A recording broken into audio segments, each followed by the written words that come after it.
Right వివరాలు చూస్తే SIT విచారణ మూడవ రోజు కొనసాగుతోంది. సిట్ చీఫ్ సర్వశ్రేష్ఠ త్రిపాఠి ఆధ్వర్యంలో ముమ్మరంగా విచారణ జరుగుతోంది. 3 బృందాలుగా విడిపోయి దర్యాప్తు చేపట్టింది. ఏఆర్ డైరీలో కూడా సోదాలు నిర్వహించనున్నారు. తిరుపతిలోని మార్కెట్ గోడౌన్ ప్రొక్యూర్మెంట్ లోని పనిచేసిన అధికారులను హర్షవర్ధన్ రాజు బృందం విచారించనుంది. 2 రోజుల్లో నివేదిక సమర్పించే అవకాశం కనిపిస్తోంది. ఇదే అంశానికి సంబంధించి మరింత సమాచారాన్ని తిరుపతి నుంచి మా ప్రతినిధి గోపినాథ్ లైవ్ లో అందిస్తారు. గోపినాథ్, చెప్పండి.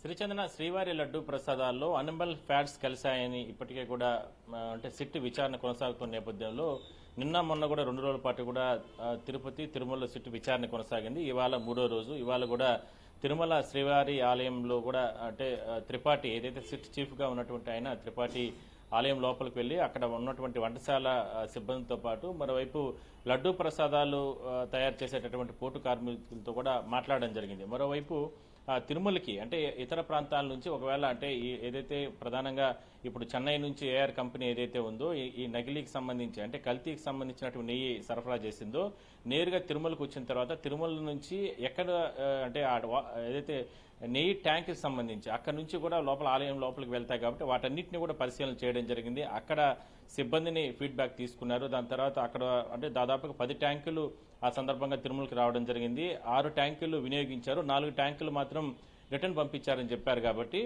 మరి ఆ 6 ట్యాంకులు అన్లోడ్ చేసుకున్న సమయంలో రికార్డ్స్ పరిశీలన చేయడం, వాటిని స్వాధీనం చేసుకోవడం, ఇట్లా అన్ని అంశాల్లో కూడా ముందుకెళ్తుంది. మరోవైపు ఒక బృందం మాత్రం ఇట్లా తిరుమలలో వెళ్లడం జరిగింది. అదే కాకుండా సిట్ చీఫ్ త్రిపాఠితో పాటు ఉన్నటువంటి బృందం మాత్రం తిరుమలలో పర్యటించి ఈ రోజంతా కూడా ఆ రకమైనటువంటి దర్యాప్తు చేయడం జరిగింది. ఇక 2 బృందాలుగా ఏర్పడినటువంటి సిట్ అధికారులు తిరుపతిలో ఉన్నటువంటి ఏడి బిల్డింగ్ అదేవిధంగానే మార్కెటింగ్ శాఖ సంబంధించినటువంటి కార్యాలయాల్లో సోదాలు నిర్వహించారు. ఒకవైపు అంటే నకిలీ కల్తీకి సంబంధించినటువంటి నెయ్యి తిరుపతికి వచ్చిన తర్వాత ఆ టెండర్ల ప్రక్రియ ఏ విధంగా కొనసాగింది అంటే ప్రధానంగా అంతకు ముందు ఎన్నో కంపెనీలు ఉన్నప్పటికీ కూడా వాటన్నింటినీ రద్దు చేసి ఈ ఏఆర్ కంపెనీకే ఎందుకు ఇవ్వాల్సి వచ్చింది అనే దానిపైన ఆ టెండర్ ప్రాసెస్ ఏంటి అనేది అవన్నీ వాటిపైన కూడా దృష్టి పెట్టడం జరిగింది. అంటే ఫీల్డ్ విజిట్ లో చేసి పూర్తి స్థాయిలో కూడా దర్యాప్తు చేశారు. దాని తర్వాత రికార్డ్స్ అన్ని కూడా స్వాధీనం చేసుకున్నారు. నిన్న సాయంత్రం కూడా మార్కెటింగ్ శాఖ సంబంధించిన అధికారులని సిట్ బృందం ఏదైతే పోలీసు హెడ్ క్వార్టర్స్ లో అంటే సమావేశంలో అక్కడ పిలిపించుకుని కూడా వాళ్ళని కూడా విచారణ చేయడం జరిగింది.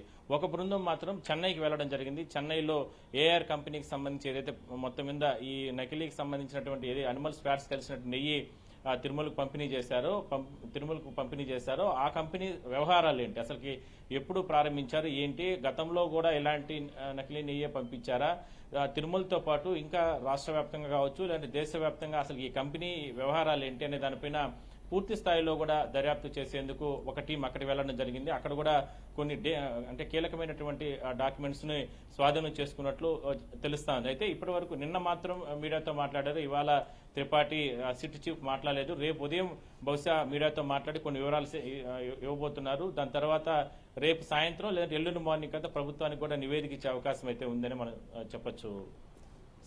Right, thank you so much Gopinath.